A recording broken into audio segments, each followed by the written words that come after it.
Let us study after phylum Platyhelminthes. Next phylum is Aschelminthes. They are commonly known as roundworms. They are free living aquatic, terrestrial or parasitic in plants and animals. They have organ level of organ system, triploblastic and bilateral symmetrical, and also pseudocoelomate animals like Platyhelminthes. Next is alimentary canal is complete with well developed muscular pharynx. This is male and female. Okay. Excretory tube removes waste from the body cavity. They are dioecious. Female are longer than male. Female are longer than male. Next is fertilization internal, direct or indirect. The young ones are resemble the adult. ठीक है. And development may be direct or indirect. Example is Ascaris, roundworm, filarial worm and hookworm. Next is phylum Annelida. Aquatic, marine or the freshwater, terrestrial, free living, parasitic. Sometimes they are parasitic. Body is a very important aspect of this is they are metamerically segmented, metamers, triploblastic. They have segments or metamers. Hence it is Annelida. It's called little ring. ठीक है. Anaxylus means little rings. They possesses longitudinal and circular muscles. Longitudinal and circular muscles means the muscles will be present around it. ऐसे गोल गोल muscles रहेंगे और लंबाई में भी muscles रहेंगे. ठीक है. Longitudinal and circular muscles which help in locomotion. Aquatic annelids like Nereis possesses lateral appendages, parapodia, which help in swimming. A closed circulatory system is present. Nephridia help in osmoregulation and excretion. Neural system consists of paired ganglion. ठीक है. Neural system connected by lateral nerves to a double ventral nerve cord. Nereis, an aquatic form, is dioecious, but earthworm and leeches are monoecious. Nereis is dioecious. Earthworm is monoecious. What do you mean by dioecious? Means male and female will be separate. Male and female will be separate here. Dioecious means male and female separate. Monoecious means hermaphrodite. ठीक है. In the same individual both male and female organs will be present. Nereis, Parathema, this is earthworm. Hirudinaria is the blood sucking leech. Next is phylum Arthropoda. Largest phylum of Animalia. Includes insects. Over 2/3 of the named species are arthropoda. They have organ system level of organization, bilateral symmetrical, triploblastic segmented coelomate animal, covered by chitinous exoskeleton. They have chitinous exoskeleton, chitin, a type of thing which is present in fungal cell wall also. Means chitin is a little hard structure, not that hard like bones, but it is little hard. The body consists of head, thorax and abdomen. Head, this is head. बीच का portion है, this is thorax. ऊपर का जो portion है, this portion, if I talk about this prawn, ऊपर के portion को head बोलते हैं. बीच वाले यहाँ तक के पोर्शन को उसको thorax बोलते हैं और पीछे के हिस्से को एब्डोमेन बोलते हैं. Head, thorax and abdomen. Head, middle portion. जैसे अगर हमारा अपना बात करते हैं तो हमारा हेड पोर्शन होता है, चेस्ट वाला पोर्शन thorax होता है और उसके नीचे का पोर्शन एब्डोमेन होता है. लाइकवाइज. ठीक है. They have jointed appendages. Jointed appendages मतलब एपेंडेजेस मतलब लिम्स, वो जो पैर जैसे स्ट्रक्चर है, दे आर जॉइंटेड. खासियत है उनका, एक दूसरे से वो सटे होते हैं. ठीक है. इसलिए देखोगे कि उनका एक पर्टिकुलर सिस्टम होता है. एक आगे जाता है तो एक पीछे जाता है, एक पैर आगे जाता है तो एक पीछे, because they are jointed with each other. Respiratory organs are gills, book lungs और ट्रैकियल सिस्टम. ये अलग अलग तरह का रेस्पिरेटरी ऑर्गन्स है. They are gills, book lungs और tracheal system. Circulatory system is open. What do you mean by open?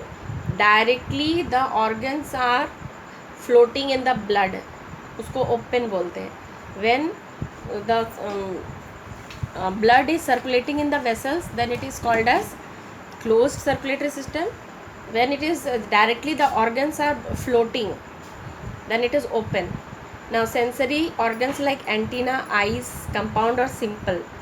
देखो eyes compound और सिंपल होता है, दो तरह के आइज़ होते हैं. जैसे हमारा एक आई है, मतलब हमारा जो इमेज बनता है ना वो एक कंप्लीट इमेज बनता है. Our image is complete image.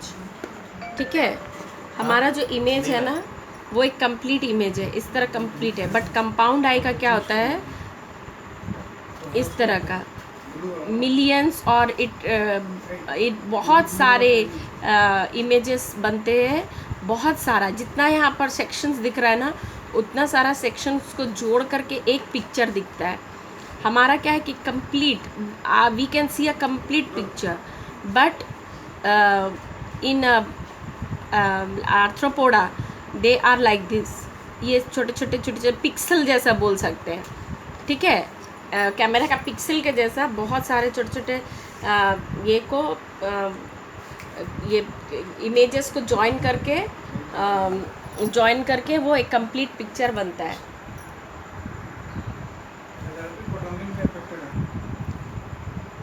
Statocyst और the balance organs are present. इसके ऊपर में स्टैटोसिस्ट प्रेजेंट होता है. जैसे ये वाला स्टैटोसिस्ट है, बैलेंस ऑर्गन्स आर प्रेजेंट और they are the balance organs are present. Excretion take place through malpighian tubule. देखो ये एक प्रिमिटिव काइंड ऑफ किडनी है.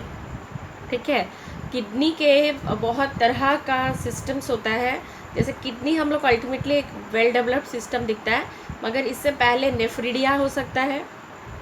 ठीक है, जैसे फाइलम एनिलिडा में था नेफ्रिडिया. इसमें था ऑस्मो रेगुलेशन एंड एक्सक्रीशन. देखो, और what do you mean by the term osmo regulation? ये बहुत इंपॉर्टेंट टर्म एनिलिडा में भी आया था, अभी फिर आया. इसमें आ रहा है कि माल्फिजियन ट्यूब्यूल्स है, उसमें नेफ्रिडिया है.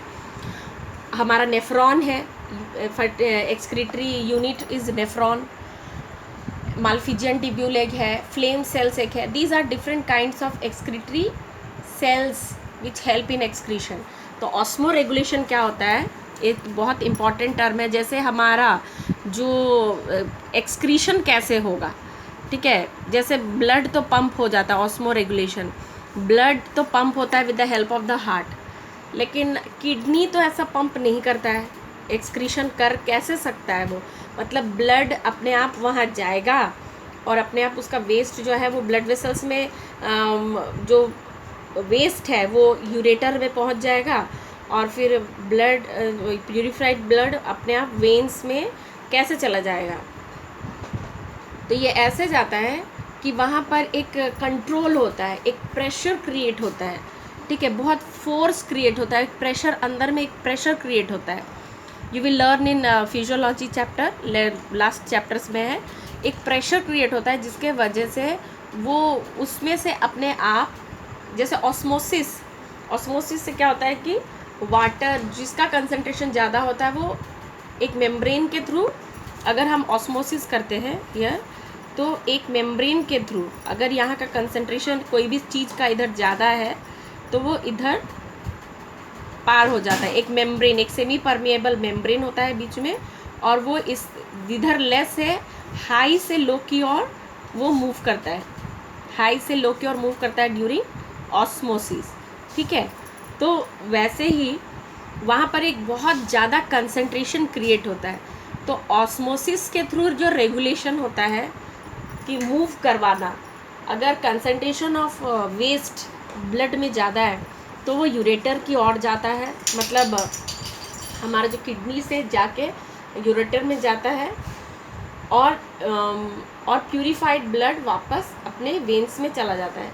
तो ये ऑस्मोसिस के थ्रू जो रेगुलेशन होता है उसको ऑस्मो रेगुलेशन बोलते हैं. तो हमारा जो किडनी है ना, एक्सक्रीशन के साथ साथ हमारा प्रेशर भी, ब्लड प्रेशर को भी मेंटेन करता है. ये बाद में और क्लियर होगा तुम लोग को. हमारा ब्लड प्रेशर मेंटेन करने का भी उसका काम है. ठीक है, ब्लड प्रेशर मेंटेन वो कर पाता है एक्सेस सॉल्ट रिमूव करके. ठीक है, तो it helps. So here we have read that malpighian tubules helps in the excretion and they are dioecious what do you mean by dioecious? Means male and female will be separate, दो अलग अलग होंगे, mail butterfly female butterfly ऐसे होंगे। Fertilisation is usually internal. Oviparous अंडे देते हैं, direct और इनडायरेक्ट। क्योंकि ये इनडायरेक्ट हो सकता है क्योंकि कैटरपिलर से बटरफ्लाई वाला में हम जानते हैं कि वो कैटरपिलर को बर्थ देते हैं, तो ये जो कैटरपिलर है वो तो इनडायरेक्ट डेवलपमेंट है क्योंकि लार्वल स्टेज है। नेक्स्ट एग्जाम्पल्स इसको जरूर याद करोगे, Apis, honeybee, bombyx silkworm, laccifer, lac. Vectors जो बीमारियां फैलाते हैं, anopheles culex, aedes mosquito, gregarious pest जो बहुत सारे होते हैं और एक बार में बहुत सारे एक साथ ग्रुप में आते हैं और डिस्ट्रॉय करते हैं, जैसे लोकस्ट। अभी कुछ दिन पहले पंजाब में बहुत सारे लोकस्ट आए थे, तो यही वो लोकस्ट है, लोकस्टा। Living fossil is Limulus, that is king crab. मतलब लिविंग फॉसिल का क्या मतलब होता है, ये बहुत इंपॉर्टेंट है ये वाला चीज़ भी, कि एक ऐसा ऑर्गेनिज्म जो जिंदा है मगर उसमें बहुत पुराने समय का, मीन्स बहुत साल पहले का जो ऑर्गेनिज्म उस समय जिंदा थे उनके कैरेक्टरिस्टिक्स अब भी इनमें है, तो दे आर लिविंग फॉसिल्स। ठीक है, up to this you study, then will study about phylum Mollusca.